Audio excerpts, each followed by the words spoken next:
vitória nossa pelo sangue de Jesus. Nós temos o prazer de lhe apresentar a fita cassete GG número 76. Contém uma mensagem inteiramente destinada à sua edificação espiritual, pregada pelo pastor Gesiel Gomes. Que ele faça bem ao coração e sirva de alimento espiritual, em nome de Jesus. Sobrenaturalmente. Primeiro nós vamos dar alguns dados históricos e depois vamos aos aspectos espirituais daquela história e depois vamos ver o que Deus nos ensina hoje sobre a história daqueles 3 hebreus. Onde aconteceu esse fato terrível a princípio e maravilhoso no seu final? Aconteceu em Babilônia. Mas como jovens crentes foram parar na Babilônia? Como? Por quê? Porque infelizmente o povo judeu, o povo de Deus, por alguns problemas de rebelião, de desobediência, de ausência de comunhão pessoal e íntima com Deus, chegou a sofrer o juízo de Deus e foi levado cativo para a Babilônia. O cativeiro de Israel na Babilônia me ensina 3 coisas principais. E eu quero passar isto para a igreja.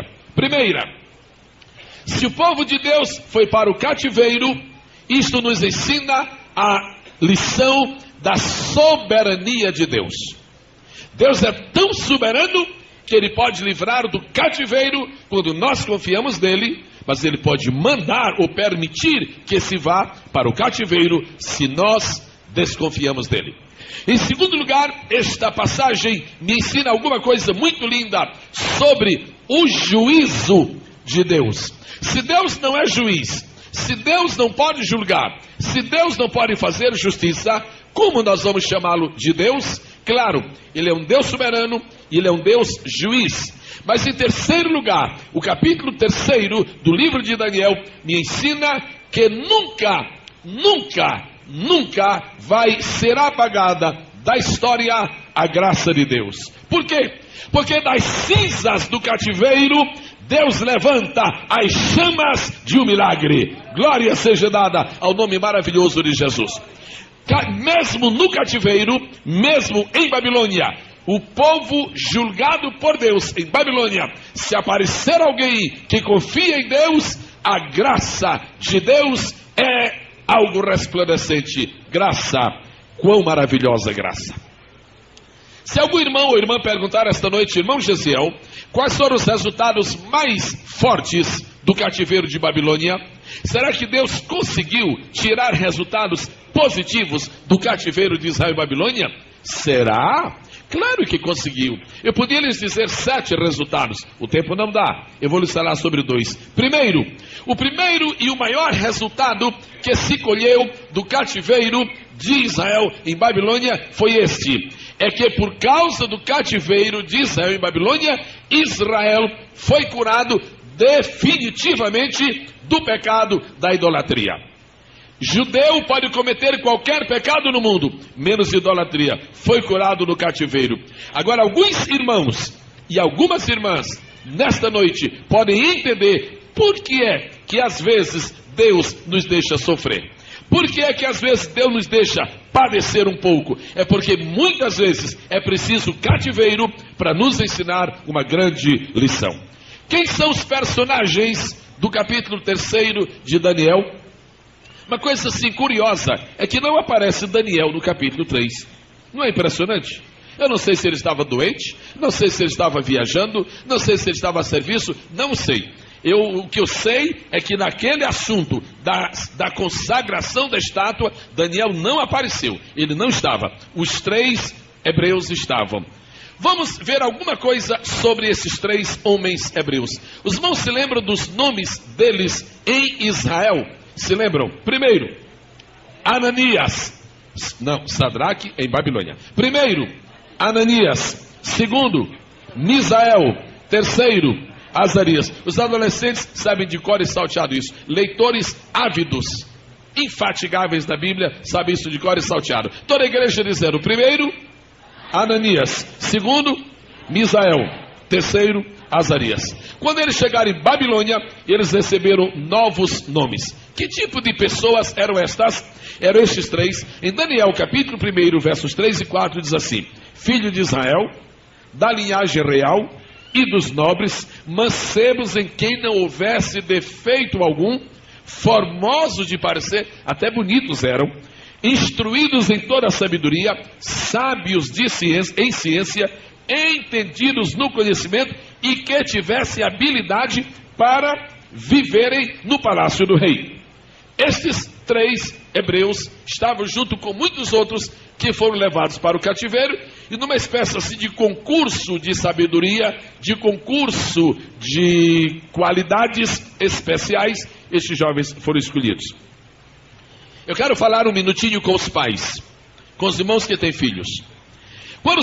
Quando Ananias, Misael e Azarias foram para a Babilônia, o rei perguntou: como é seu nome?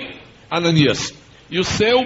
Misael. E o seu? Azarias. Nabucodonosor era um rei muito inteligente, era um rei muito conhecedor das coisas. Normalmente o rei deve ter no mínimo cultura, no mínimo instrução, no mínimo conhecimento. Pois bem, eles tiveram seus nomes mudados. E eu quero lembrar isto porque vai ser muito importante para nós daqui a pouco. Seus nomes foram mudados, porque Babilônia não quer o nome de Israel. Mas felizmente Israel não deve querer o nome da Babilônia. Isso é muito bonito para os pais. Quando nasce um filho, é muito bom escolher um nome bíblico. É muito bom escolher um nome espiritual. Porque se um dia seu filho for para a Babilônia, ele tem um nome que o leva a depender ainda mais de Deus. Ananias, Misael e Azarias. Daqui a pouco eu volto a este assunto. Quando chegaram à Babilônia, então o rei os recebeu no palácio, ficaram ali como hóspedes do palácio, almoçavam, jantavam, e não posso garantir que tomavam café. Eu não sei se havia café na Babilônia. Então eles fizeram uma proposta ao despeceiro que estava cuidando de atendê-los, e eles recusaram duas coisas fundamentais. Primeira, nós não comemos do manjar do rei. Segundo, nós não beberemos vinho. E o rapaz disse, bem, o cidadão disse: se vocês não vão comer do manjar, a opção é salada. E salada, para acompanhar a comida, vai bem. Mas para viver comendo salada, eu acho que não vai dar certo. Mas eu quero que você se lembre de uma coisa, meu caro irmão, minha irmã: salada com a bênção de Deus é melhor do que filé mignon consagrado a Satanás. E a comida que o Nabucodonosor comia, antes de chegar à sua mesa para ele comer, aquela comida era passada no oratório e era oferecida para o Deus, um dos deuses da Babilônia, o principal deles, que se chamava Bel. E quando os rapazes viram aquela comida oferecendo: antes de levarmos essa comida para sua majestade deglutir, nós te oferecemos, ó Bel. Quando Ananias, o Misael e Azarias viram que comida de ídolo, nunca, passo fome, como salada, mas eu não como. Nem comeram manjar e nem beberam do vinho. Eles preferiram legumes e água. Isso está em Daniel capítulo 1, versículo 5, versículo 12, versículo 16. Quando o rei viu aqueles rapazes, disse: bem, agora vocês vão para a escola. Eles já eram inteligentes, eram estudiosos, eram estudados, eles deveriam ser universitários de Israel, mas eles foram para as faculdades, eles foram para as universidades da Babilônia, eles foram aprender outras coisas. E o propósito do rei, qual era? Na mudança dos nomes e em mandar aqueles jovens para a escola, o rei queria que eles se esquecessem da sua terra, que se esquecessem do seu culto, e mandou estudar.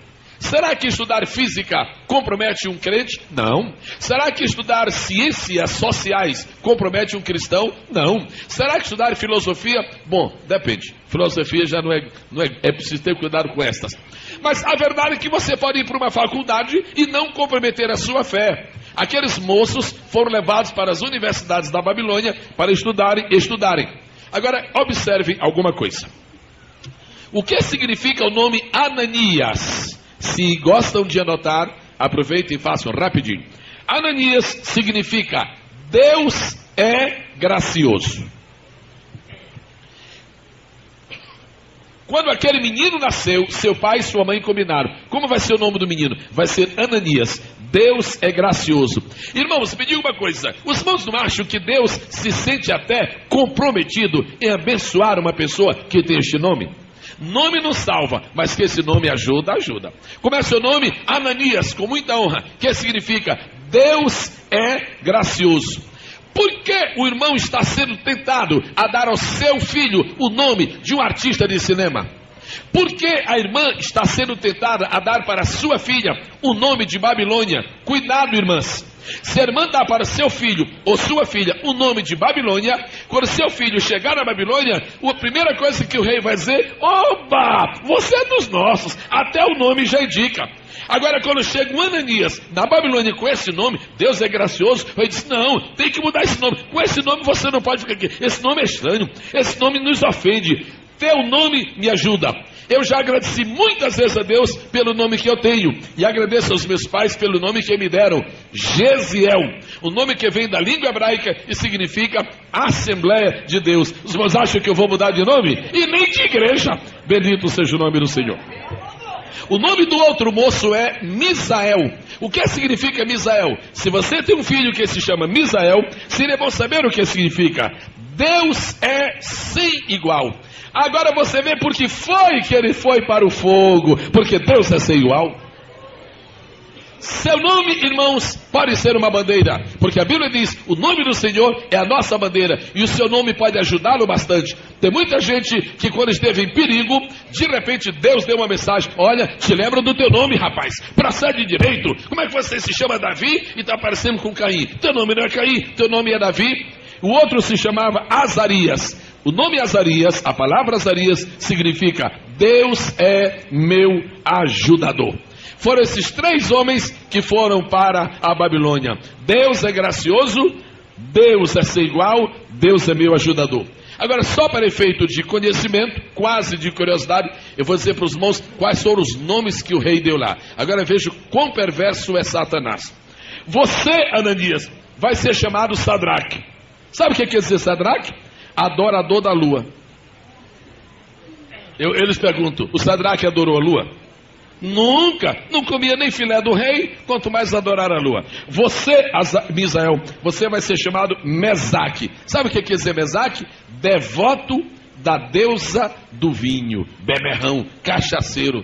Mas como é que o diabo troça, como é que o diabo nos tenta humilhar e destruir a nossa personalidade? Mas ele consegue. Mudou o nome, mas não mudou o caráter. Mudou o nome, mas não mudou a fibra espiritual. E o outro chamava-se qual? Na primeira, lá na Israel? Azarias. E como se chamou lá em Babilônia? Abed-nego. O nome já está dizendo: servo fiel de Nego, que era uma divindade de Babilônia. Então você vai adorar a lua, você vai ser um cachaceiro e você vai oferecer cultos para Nego. Foi aí que eles disseram: olha, eu não quero nem a carne dele, eu não quero nem o vinho dele, eu não quero nada. Um homem perverso como esse que mudou nosso nome, e aquilo ajudou os três homens a fortalecerem a sua fé. Meus irmãos e minhas irmãs, agora esqueça o seu nome. Você não tem culpa pelo nome que tem, esqueça o seu nome. Todos nós temos um nome israelita, todos nós temos um nome bíblico, todos nós temos um nome evangélico, o nosso nome é cristão. Eu quero lhes pedir: não deixem Satanás mudar o seu nome, tenha coragem de dar o seu nome aonde você chegar. O recenseamento chegou, sua religião, diga: eu sou evangélico. Evangélico. A nossa religião não é a Assembleia de Deus, nossa religião, para efeito de estatística, é evangélica, porque eles gostam muito de pegar as miudezas, que é para depois dizer que nós não somos unidos e que não tem crente no Brasil. Nós somos evangélicos, somos cristãos. Por quê? Porque Cristo mora no centro da nossa vida. Quem tem prazer de ser um cristão, diga isso com a sua mão levantada, por favor. Muito bem. Agora aconteceu que o rei fez o decreto. O decreto foi o seguinte: o rei fez uma estátua de ouro. A gente não sabe bem se toda a estátua era de ouro ou se era de madeira coberta de ouro. Porque se era toda de ouro, era muito ouro. Se era coberta de ouro, também era muito ouro. A estátua tinha 30 metros de altura por 3 metros de largura. 30 de altura, então era muito ouro. Terrível. Agora, diz a Bíblia que aquela estátua foi erguida num campo E todos os povos, línguas e nações que estavam adstritos ao reino de Babilônia foram convidados, foram convocados a prestar o seu culto ali. Quem não adorasse a estátua no dia da inauguração seria lançado na fornalha. Quando começou a festa, a notícia chegou. Os denunciadores chegaram. O SNI da Babilônia começou a funcionar. Disse: olha, rei, o senhor não disse para todo mundo vir adorar? Disse. Mas todo mundo está adorando. Todo mundo não. Tem 3 homens no teu reino que não adoram, não se ajoelham. E pior ainda ficaram de costa para o santo. Ainda ficaram de costa para a estátua. Se quem são esses ordinários? Dá o nome deles. Ordinários, eles estão indo no teu palácio. Hipócritas, estão comendo a tua comida e te negando e sendo contra ti. Manda chamá-los. E mandaram chamar. Quem é? É o Sadraque, é o Mesaque e o Abednego. A tolice do Nabucodonosor foi a pergunta que ele fez. Foi aí que ele perdeu todo o bom senso. Quando ele chamou: é verdade que vocês não adoram? É verdade. Mas vocês não têm respeito a mim? Não temos, não, senhor. E vocês não vão adorar? Não. Mas escuta, porque Deus vai me livrar. Quem é o vosso Deus que vos poderá livrar das minhas mãos? O homem é julgado pelas suas palavras. A Bíblia diz que o homem dará conta de todas as palavras que pronunciar no dia de juízo. O que arrasou, o que decretou a sentença de Nabucodonosor foi exatamente esta expressão leviana. Eu penso que tem alguns membros desta igreja nesta noite fazendo uma pergunta. Se pudessem, me perguntariam: irmão Gesiel, mas por que foi que esse Nabucodonosor fez essa estátua tão grande? Olha, na verdade, por que foi que ele fez? Eu gostaria de sugerir algumas ideias. Por que é que um homem faz uma estátua? Por que o Nabucodonosor fez? Primeiro, até aquela época, o rei Nabucodonosor nunca havia perdido uma batalha. E eu quero tirar lições espirituais. Sabe por que é que Deus permite que muitas vezes nós tenhamos algum pequeno fracasso na vida? É para nós não ficarmos bestas, para não ficarmos trouxas, para não ficarmos vaidosos, para não ficarmos soberbos. Se você só ganhar, você humilha os outros. Você se considera um pequeno Deus. Se você nunca tiver uma derrota, se você nunca tiver um fracasso, se você nunca apanhar, só vencer. Vocês aí, como é que vão ir por baixo? Porque eu cá comigo, eu nunca tive derrota. O rei Nabucodonosor nunca havia experimentado uma derrota militar, e por isso mandou fazer aquela estátua em homenagem a ele mesmo. Mas é um grande tolo.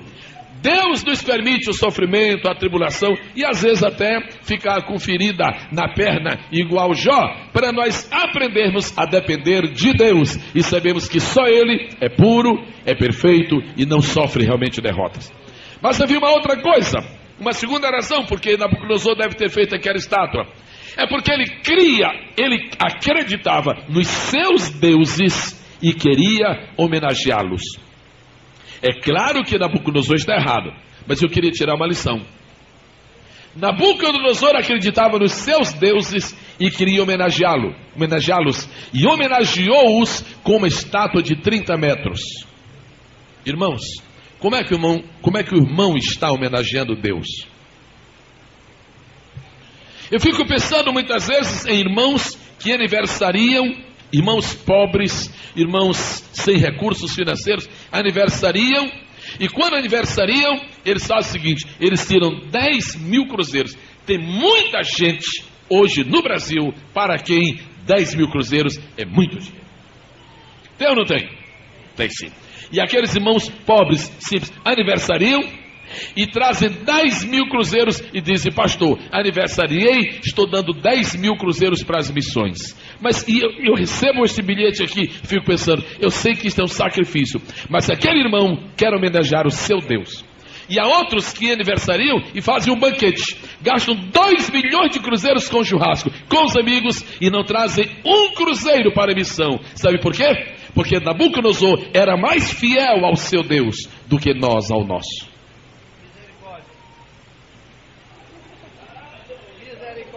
Não dá para pensar seriamente este assunto, pastor Wagner. Não é assunto para pensar. Como é que você homenageia o seu Deus? Qual é o valor que o seu Deus tem se você aparece no culto uma vez por semana? É esse que é o seu Deus? Que não merece ser adorado por você mais do que uma vez? Não, eu já fui. O que é isso? Que é isso? Eu agora vou. Não, eu já fui uma vez na semana. Nabucodonosor pensava diferente. Ele acreditava tanto nos deuses dele que diz: o meu Deus vale muito, eu vou levantar uma estátua de 30 metros e cobrir de ouro. E cobrir de ouro. O que é que você tem na sua casa dedicado para Deus? Estou falando espiritualmente. Nós não temos imagens, louvado seja Deus. O que é que você está fazendo para Deus e está cobrindo de ouro? Será que o nosso Deus, que é o verdadeiro, está recebendo o nosso culto com tanto fervor como os deuses falsos de Nabucodonosor? Ele pensava que eles estavam recebendo. Não seria uma oportunidade boa para nós pensarmos neste aspecto? Como é que você adora o seu Deus? Como é que você honra a Jesus Cristo? Os irmãos se lembram daquele tempo em que no dia da ceia as pessoas vinham para a reunião de ceia com vestido novo? As irmãs vinham. Eu me lembro disto. As irmãs compravam vestido novo. Para que esse vestido? É para a ceia. Sabe por quê? Porque queriam homenagear o seu Deus. Mas a dificuldade que nós temos às vezes para conseguir que uma pessoa use uma gravata, porque o seu Deus não merece nem que você use uma gravata por 2 horas. O que é que o seu Deus merece?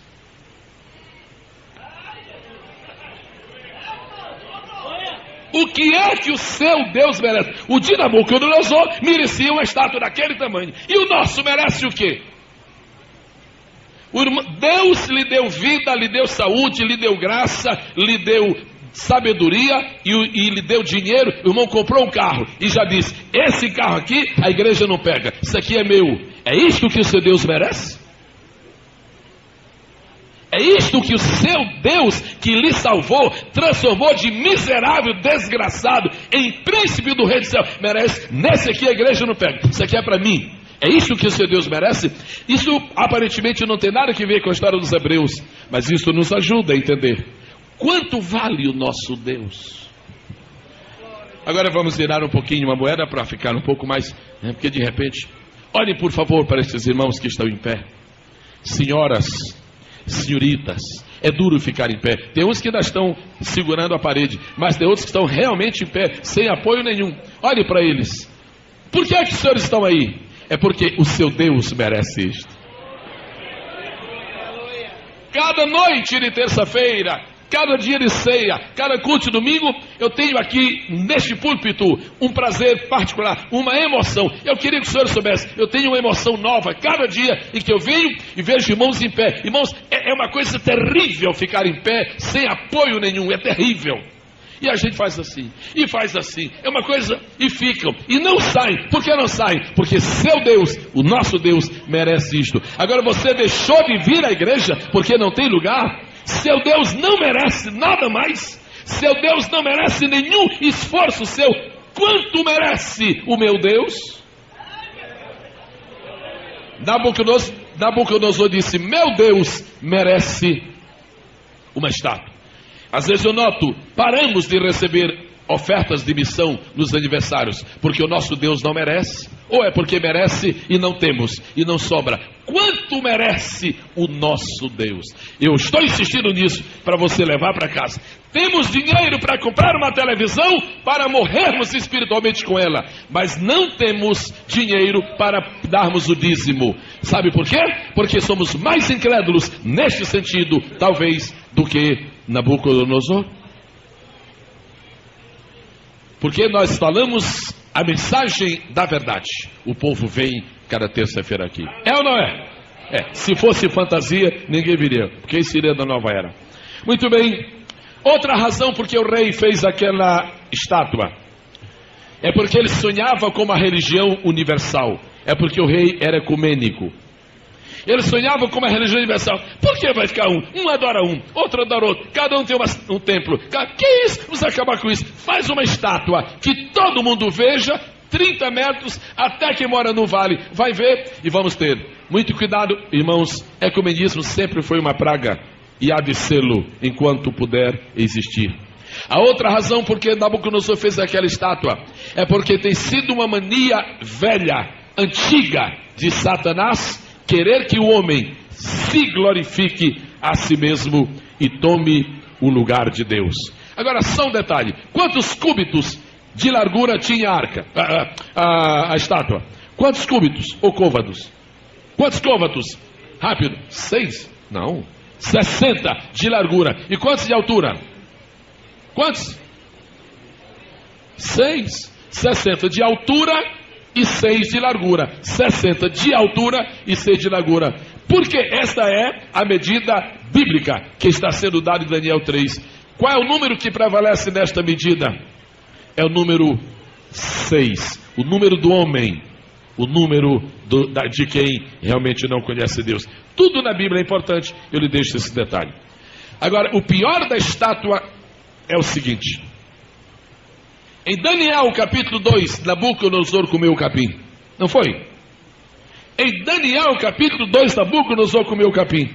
Depois que terminou de comer capim e voltou o juízo dele, fez o decreto, vai agora todo mundo, vamos ser crentes, vamos adorar a Deus. Um tempo depois, voltou a idolatria e fez uma estátua. Qual é a lição que nós aprendemos?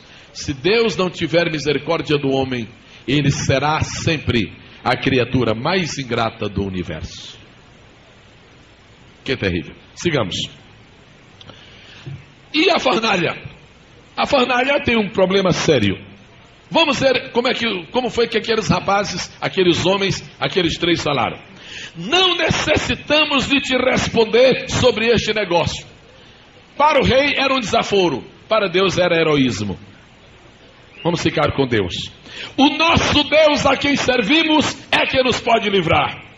Terceiro, Ele nos livrará do fogo ardente. Quarto, Ele nos livrará da tua mão. Mas eu quero que cada membro desta igreja, cada irmão e irmã que nos visita, guarde uma palavra daqueles 3. No final, eu volto a ela. E se Deus não nos livrar do fogo, mesmo assim, nós vamos e não adoramos. Você só é crente quando Deus lhe livra? Você só é crente quando Deus faz milagre? Se me curar, eu vou para a igreja. Se não curar, não quero mais saber de ser crente. Pior do que Nabucodonosor, que pelo menos quando comeu o capim resolveu ser crente. Pois bem, que diz a Escritura? Rei, Deus vai nos livrar do fogo e vai nos livrar da tua mão. E se não livrar, ainda assim seremos fiéis a Ele e não adoraremos. Quando o rei disse, é desaforo demais, não aguento, aquece 7 vezes mais a fornalha. E o rei cometeu um lapso, outro lapso de estratégia. Ele ordenou os homens mais fortes do seu exército para levar os 3 para a fornalha. Por que cometeu mais um erro? Porque perdeu os homens mais fortes do exército. O que havia, a elite, o que havia de melhor do exército, ele perdeu naquela hora que foi comido pelo fogo. Vamos um pouquinho para frente. Agora vamos ver o milagre, o livramento sobrenatural. A fornalha foi aquecida quantas vezes mais? A estátua se baseava no número 6, porque era estátua de homem. A fornalha foi aquecida 7 vezes mais, porque Deus estava nesse negócio. Aí já mudou. Deus estava nesse negócio. Vamos para frente. As pessoas que os colocaram lá dentro foram imediatamente queimadas. Imediatamente. Não sobrou nada, nem sepultamento houve. Não tiveram direito nem a cemitério. Os jovens hebreus nada sofreram. Vamos dividir o milagre em 4 partes. Primeiro, o fogo não teve poder sobre seu corpo. A igreja pode repetir? O fogo não teve poder sobre seu corpo. Segundo, nem um só cabelo da cabeça se queimou.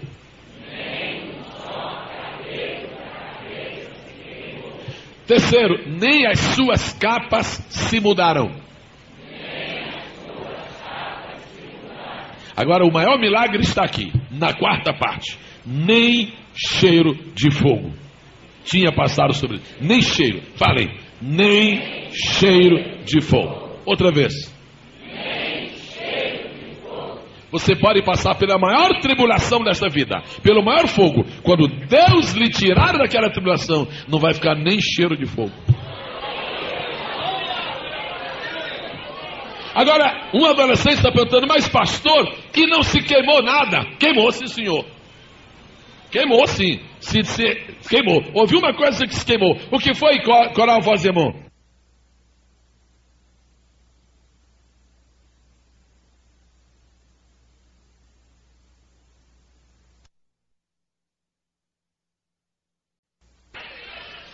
todas as pessoas que estão aqui dentro esta noite e que se sentem no fogo da tribulação, glorifique a Deus, porque as cordas estão terminando de se queimar. Eles entraram amarrados, entraram atados e caíram. A Bíblia diz que caíram. Quando foram jogados, caíram. Eles não ficaram em pé porque não podiam andar. E a única coisa que se queimou foi a corda. Se Deus se deixou entrar na fornalha, é para você ficar andando lá dentro, no meio do fogo. O rei ficou apavorado. Olha o rei aqui dizendo, eu já vi muita coisa. Eu já vi até homem comer capim. Ele próprio. Agora, gente andando no meio do fogo eu nunca ouvi. Somos nós que estamos andando no meio do fogo hoje. O rei viu aqueles homens em liberdade dentro do fogo e viu que havia um quarto homem. Quantos os homens lançaram? Quantos havia? Quem pôs aquele quarto homem dentro? Ninguém pôs. Ninguém precisa pô-lo. Ele desceu do céu e entrou na fornalha. O rei, quando viu os 4 homens, bradou. E eu quero ler o que diz a Bíblia.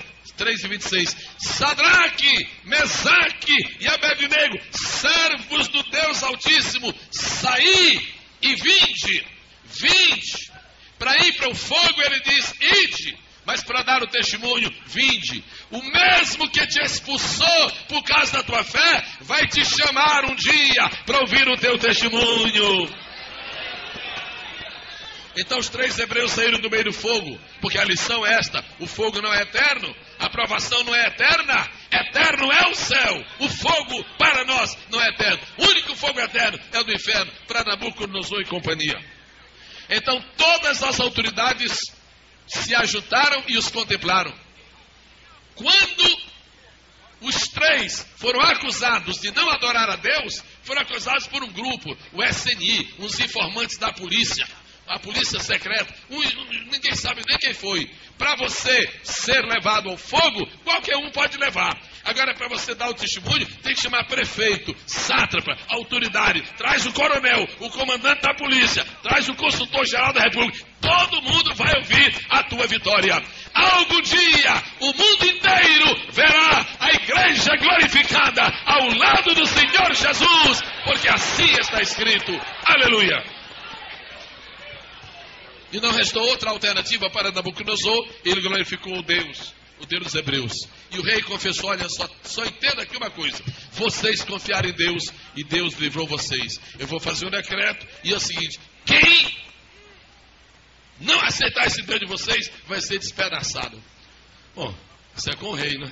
Isso é assunto com o rei, não era com os rapazes. E diz a Bíblia que ele concedeu privilégios para aqueles homens. Eles foram prósperos. Como foi essa história desse quarto homem? Está meio esquisito aí. De onde veio esse homem? Não estava com o rei. Não era um dos 3. Não era Daniel. Nada de Daniel. Quem era este homem? Vamos falar por 2 vezes esta palavra. Começa com a letra T de tábua, de tamanco. Teofania. Uma vez. Segunda vez. Teofania. O que quer dizer esta palavra teofania? Teofania é uma aparição de Jesus no Velho Testamento antes da sua encarnação. Os irmãos se lembram que no livro do profeta Miqueias está escrito que Jesus saiu muitas vezes. Não saiu só uma não. Olha o que diz aqui. Diz assim: e tu, Belém Efrata, posto que é pequena entre milhares de Judá, de ti me sairá o que será Senhor em Israel. Claro, está falando de Jesus. E cujas saídas são desde os tempos antigos. Ele é acostumado a sair. Isso aqui está dizendo, eu li Miqueias 4:2. Isso aqui está dizendo que Jesus saiu do céu muitas vezes. Mas para ir aonde? Ao Sol, Netuno, Plutão. Não, foi para vir aqui à Terra. Teofania, só que não era encarnação. Encarnação foi uma só, no ventre da Virgem Maria. Mas aqui diz, cujas saídas, ele nasceu muitas vezes. Um dia ele saiu, foi à casa de Abraão. Quem se lembra disso, diga amém. Um dia ele saiu, quando o Josué olhou assim, mas olha esse general, você é dos nossos ou dos nossos inimigos? Quando ele falou, Josué tremeu. Não, o senhor me perdoe. Eu pensei que estava falando com gente aqui de baixo. Era o príncipe dos exércitos. Eu disse, eu sou o príncipe dos exércitos do Senhor. Teofania. É a isto que se chama o anjo do Senhor no Velho Testamento. Quantas vezes o anjo do Senhor, no caso específico de Abraão, foram 2 anjos à casa de Ló, e foram 3 anjos à casa de Abraão. Por que só foram 2 à casa de Ló? Porque aquele terceiro não podia ir à casa de Ló, era o anjo do Senhor, ficou conversando com Abraão, e a Bíblia diz que ele estava falando como Deus. O diálogo é muito conhecido. Pois bem, isso é uma teofania. O Senhor Jesus vindo a este mundo em forma humana, sem que tivesse corpo humano, sem que fosse o processo de encarnação. O quarto homem é o Filho de Deus. O quarto homem é Jesus. Esta é a autoridade que Jesus tem de dizer o que ele disse em Mateus 28. Eis que estou convosco todos os dias, até a consumação dos séculos. Hoje, nós já o conhecemos, ele veio em forma humana. Antes da encarnação, ele veio em forma teofânica. Ele veio como teofania e veio não para habitar entre os homens, mas veio só para dar assinar o ponto. Sadraque, cheguei. É só para vocês não ficarem aí tristes. Porque quando vocês estão comendo salada lá no palácio, eu não preciso descer. Tudo bem. Agora quando vocês entram no meio do fogo, eu preciso estar perto de vocês. Irmãos, esta é uma razão porque Deus muitas vezes permite tribulações para nós. Quando você não tem tribulação, você não ora. Ou então ora pouco. Quando você não tem aflição, não tem nada. Quando o dinheiro está sobrando, uma vontade de comprar um iate. Mas olha, meus filhos, onde nós vamos amanhã? Feriado, vamos ao Tivoli, está sobrando dinheiro aqui. Quando está tudo bem, nós pensamos em lazer, só em prazer. Mas sabe que eu li no jornal, que coisa tremenda, tem um preço tão bom agora, $700 a gente vai à Disneylândia, vamos lá. Aí ele diz, esquecer de mim. Aí deixa vir uma tribulaçãozinha. Só que na tribulação, o quarto homem vem. Às vezes você vai à Disneylândia, não tenho nada contra ela, nem a favor, não ganho nada por ela, nem dependo absolutamente, mas às vezes você pode ir lá sem o quarto homem. Só que nos piores, nos mais difíceis momentos da vida, quando todos nos desamparam e aparentemente estamos perdidos, é aí que chega o quarto homem, e ele se manifesta e ele traz a vitória para nós. Agora eu quero chamar a atenção dos irmãos para um detalhe. De onde veio o Senhor? Ele veio do céu. Irmãos, o céu é longe. É muito longe. O lugar mais longe que existe é o céu. Agora veja o outro lado da moeda. O lugar mais perto que existe é o céu. O céu é tão longe que o pecador que não aceita Jesus nunca chega lá. O céu é tão perto que a gente se ajoelha para orar, já tem uma visão dele. Mas como é que o céu é perto? Ou então, como é que o céu é longe? Imaginem só quão perto é o céu para quem pode fazer esta viagem sem problemas. Os discípulos olharam para Jesus, subindo. Diz a Bíblia que eles, os discípulos, ainda estavam olhando. Quando descem 2 varões e dizem, varões galileus, por que estáis olhando para o céu? Este Jesus, que dentre vós foi recebido como é anjo, já chegou lá, mas agorinha, eu pensei que ele estava naquela nuvem, não, já chegou lá, mas é tão perto assim, para ele, céu e terra é a mesma grei. Nesse tempo céu e terra hão de ser a mesma grei, entoando aleluias ao meu rei.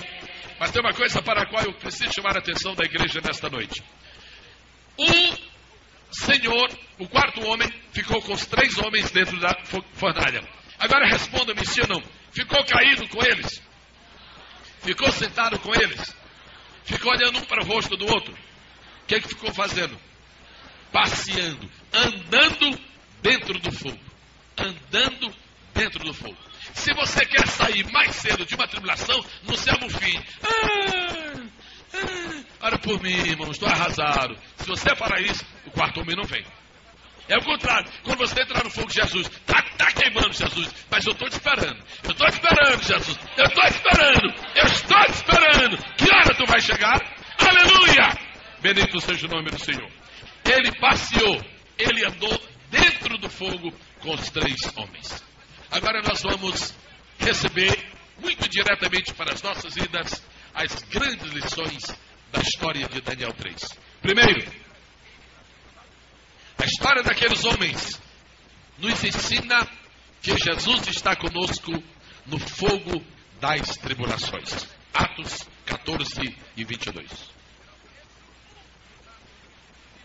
Confirmando os ânimos dos discípulos, exortando-os a permanecer na fé, pois que por muitas tribulações nos importa entrar no reino de Deus. Tem crentes que não gostam deste versículo, outros não conhecem, mas ele está aí. Por muitas tribulações nos importa entrar no reino de Deus. Outra razão, outra lição, outra vantagem. Esta história nos ensina que Jesus está conosco no fogo das provações. João 16, 33. No mundo tereis aflições, mas tem de bom ânimo. Como é que você deve passar uma tribulação?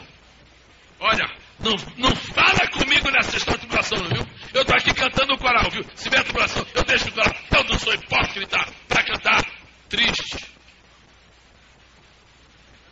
Algum dia, irmão, vai escutar essa expressão. Eu não sou hipócrita para cantar estando triste. Sabe que tem coisa que o diabo diz e que parece que tem forma de sentido. Mas analise isso ao pé do Espírito. Não ao pé da letra, ao pé do Espírito. Judas traiu Jesus. Rasgou seu coração. Diz a Escritura, da palavra profética dita a Maria, que uma espada traspassaria o seu coração. O coração de Maria pode ter sido traspassado como mãe, mas primeiro e principalmente foi traspassado de Jesus. Uma lança, inclusive, literalmente traspassou. Judas traiu a Jesus. Pedro negou. Os discípulos estavam nem querendo solidariedade. Quando terminou a ceia e entrou o cenário ridículo, clamoroso da traição, diz a Bíblia, nós nunca podemos esquecer, e tendo cantado o hino, saíram para o Monte das Oliveiras. Para mim, um dos mais maravilhosos retratos de Jesus, vendo Gólgota, vendo a cruz, vendo todo o drama, que na verdade foi tragédia do Calvário, vendo aquilo tudo, ainda teve disposição para cantar o hino. Só Deus, só Jesus sabe que hino foi que ele cantou. Eu não sei, mas alguém que supõe que o hino que ele cantou foi o Salmo 118. Se foi, é muita virtude para cantar aquele hino. Olhando para a cruz e cantando: este é o dia que o Senhor Deus fez. O dia da sua morte. É duro cantar isso, não é duro? Mas é assim que se passa pelo fogo da tribulação. Quem pode glorificar o Senhor? Bem, vamos mencionar fogo da tribulação, fogo da provação, fogo da perseguição, fogo da tentação, fogo da privação. Vamos repetir? Primeiro, fogo da tribulação, fogo da provação, fogo da perseguição, fogo da tentação, fogo da privação. Privação, aqui estou incluindo privar de ter saúde. Não é brincadeira, irmão. Perder a saúde, seja o que for. Não me fale a história de ficar doído, que essa história de dor é uma coisa triste, assombrosa, doído, uma dor aqui. E eu vejo irmãs que dizem que passaram com uma dor de cabeça. Uma outro dia contou, numa campanha que tivemos aí, 14 anos com uma dor de cabeça. Deve ser uma coisa apavorante. Que coisa terrível. Agora eu quero que os irmãos ouçam uma coisa. Há duas maneiras de Deus nos livrar. Primeiro, Deus nos livra da fornalha. E outra maneira, Deus nos livra na fornalha. Às vezes você diz: Deus me tira da tribulação. Se eu não tiro, mas por que tu me tiras? Porque eu vou te dar vitória na tribulação. Então, irmãos, não murmure, não fique apavorado. Você só precisa saber o que Deus quer fazer. Vamos repetir. O primeiro tipo de vitória é vitória da tribulação. Oh Deus, eu te agradeço. Passou, Jesus. O perigo passou. Oh Deus, eu não sei. Eu vou fazer um culto dessa de graças, porque o perigo passou. Livrou da fornalha. Mas tem vezes que, não, eu não vou te livrar da fornalha. Então eu vou morrer na fornalha? Não, eu vou te livrar da fornalha. Qual é o maior livramento, irmãos? Na fornalha, né? Claro que a história dos hebreus é muito mais bonita do que outras por aí. Mas por que foi que o quarto homem desceu? Eu não disse ainda por quê. Nós só falamos aqui algumas coisas, mas por quê? Eu quero que você guarde uma palavra especial de Deus. Jesus desceu do céu em forma de quarto homem e livrou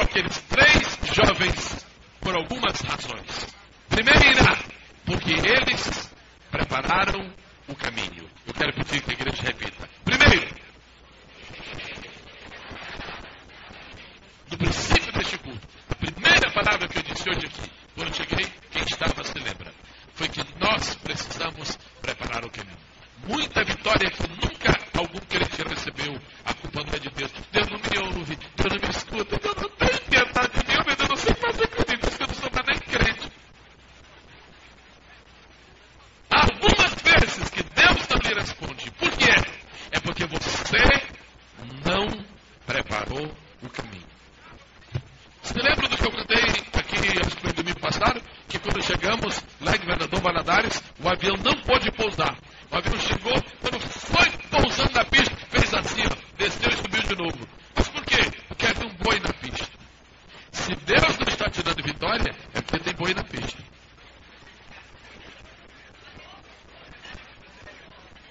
Se tu queres uma grande vitória de Deus, irmão, irmã, prepara o caminho.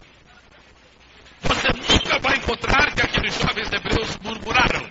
E o maior entendimento para sermos vitoriosos é a murmuração. Quando vem a tribulação, antes de orar, já murmura, pô, traga. Aí depois, me perdoa, Jesus, já pôs boi na pista. Os hebreus olharam para o rei, vocês aqui se recusaram a orar, sim, senhor, eu e meus dois amigos. E vocês não vão adorar? Não, senhor. Não vão nem se ajoelhar? Não, senhor. Por quê? Porque nós não adoramos imagens de escultura, nós não adoramos a Deus. Mas que sujeito mais ordinário? Pois então vocês vão profanar. Nós vamos. O que vai acontecer? No mínimo, nós entramos 3 e miramos 4. Você tem que preparar o caminho. Você tem que preparar o caminho. Porque quando vem nós pedimos a esta igreja, a alguns irmãos que jejuem por uma razão especial. É porque quando você jejua por uma causa, você prepara o caminho. Seu jejum não é o avião que vai pousar, mas seu jejum tira os empecilhos da pista. Prepara o caminho. Deus quer operar. Deus quer operar. Deus quer operar. Por que a Bíblia nessa história tem a abstinência do casal para ter algumas bênçãos especiais de Deus? Porque é para preparar o caminho. Quanto maior for a vitória que tu espera de Deus, tanto maior deve ser a preparação. E quem prepara o caminho não é Deus. Quem prepara o caminho é o homem. João Batista, vai na frente, prepara o caminho, porque depois vai meu filho. E João Batista diz, quem és tu? Perguntaram, és um Messias? Não. Eu estou apenas a voz do que clama no deserto. Preparai o caminho do Senhor. Por que nós temos vitória? Ou quando temos vitória? Quando preparamos o caminho. A segunda razão por que temos a vitória aqueles moços é porque eles não se contaminaram. Daniel 1:8, Apocalipse 3. E tem algumas pessoas que não se contaminaram em Sardes, vão andar comigo de branco. Não se contaminaram. E Daniel acertou no seu coração não se contaminar. Pode você sentir uma vitória completa de Deus se você guarda, por exemplo, a fotografia do rei, do rock, dentro da sua Bíblia. Não seria isto, porventura, uma espécie de contaminação? Pode você entrar na grande vitória de Deus se você tem uma pirâmidezinha de cristal? Isso aqui que está ajudando o Espírito Santo. É uma energia. A terceira razão porque Deus fez aquele milagre e mandou Jesus em forma teofônica ou sangue. É porque eles tiveram a coragem de ser diferentes. Eu vou pedir que a igreja repita. Diga, o que foi? Porque eles tiveram a coragem de serem diferentes. O maior desafio da Assembleia de Deus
e olha para o púlpito esperando aplauso, Deus não está nesse negócio. Nós ficamos sem bateria e queremos o quarto homem.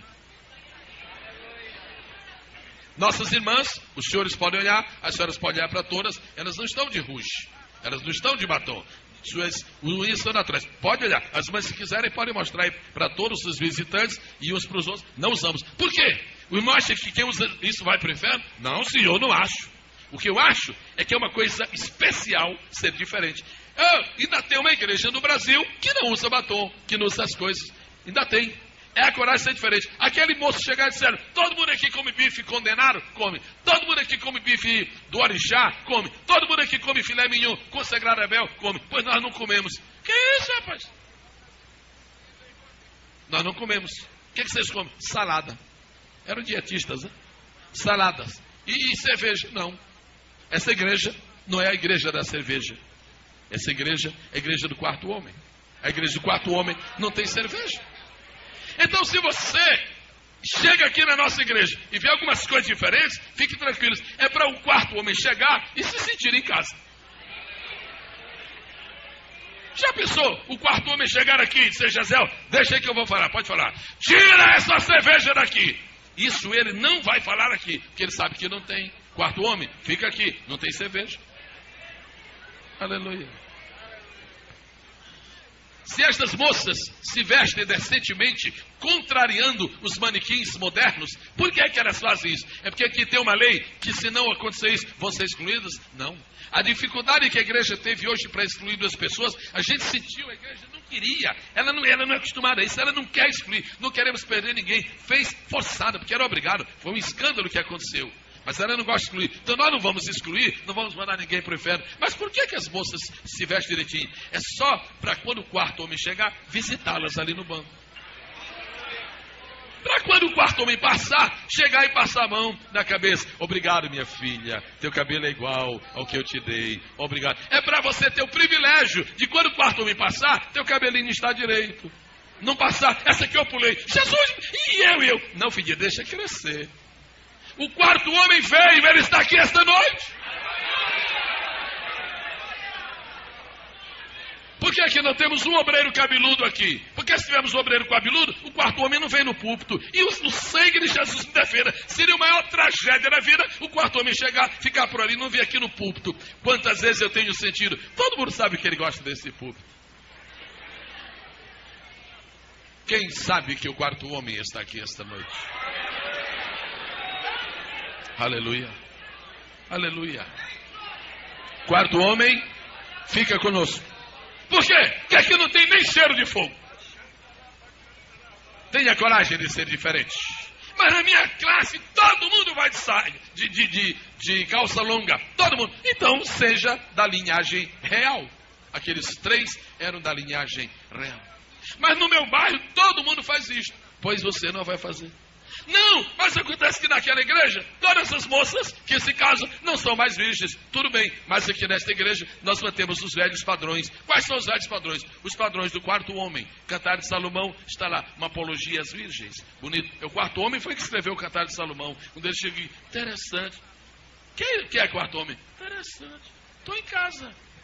Mas vê, esse é o meu povo. Que beleza. Que beleza. Os manos de vez em quando tem irmãos que, não coisas espetaculares, estranhas não, mas tem irmãos assim que você sentiu que ele tomou assim um choque. Não foi nada, é que o quarto me encostou assim a mão nele. Mas claro que ele vai sentir o choque. Outro dia teve um obreiro que sentiu o poder tão grande que foi lá embaixo, ficou com a cabeça no chão. Ninguém censurou, ninguém disse nada, ninguém nem tocou, respeitou. O que era? Ele estava recebendo um recado do quarto, uma mensagem do quarto homem. Fica aqui, quarto homem. A igreja vencedora é aquela que recebe o quarto homem e visita.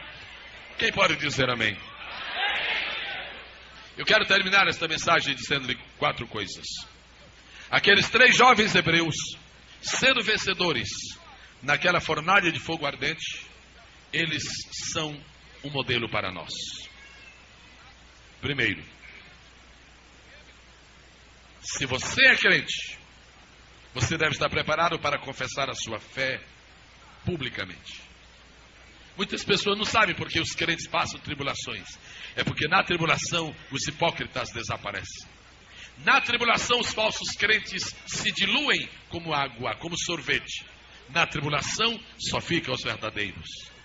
A tribulação serve para provar. Sabe o que diz a Bíblia? Diz o seguinte: a vossa fé provada como ouro no fogo. Em segundo lugar, nós aprendemos e guardamos esta grande lição. A história dos 3 hebreus, com o quarto homem, nos ensina que uma fé que não custa nada é uma fé que não vale nada. Uma fé que não enfrenta problemas não é uma verdadeira fé. Uma fé que não tem um preço a pagar, isto não é fé, isto é apenas uma crença. Em terceiro lugar, e há muitas pessoas que vão precisar de ouvir o que eu vou dizer agora.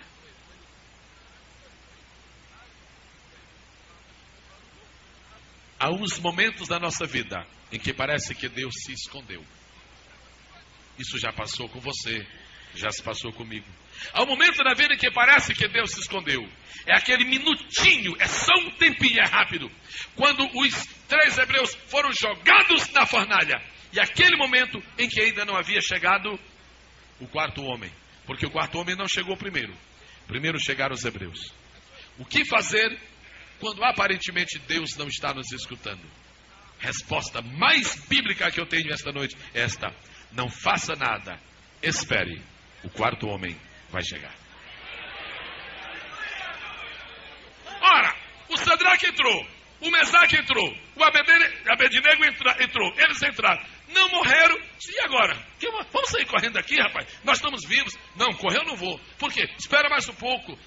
Pode ser que aconteça mais uma coisa, porque já aconteceu um milagre tão grande que eu não morri.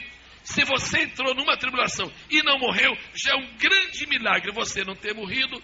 Por que você agora vai desertar? Espera. Se você não morreu, é porque lá de cima deram ordem para não morrer. E por que você não morreu? Porque você vai receber a visita do quarto homem. E o que é que o quarto homem veio fazer? E aqui termino. Ele veio tirar o cheiro de fogo que podia estar nos estrelas. Sacudiu assim. O quarto homem sacudiu assim. Pode sair agora. Quando vocês saírem, não tem mais nem cheiro de fogo. Cada irmão que me ouve nesta noite, receba agora a visita do quarto homem. A visita do quarto homem. A visita do quarto homem. Seja visitado pelo Senhor Jesus agora. Não é mais teofania, ele já é um homem glorioso, um homem glorificado. Deus está contigo, a bênção do Senhor está sobre nós nesta noite. Vamos estar de pé e vamos agradecer a Deus por Daniel, capítulo de número 3.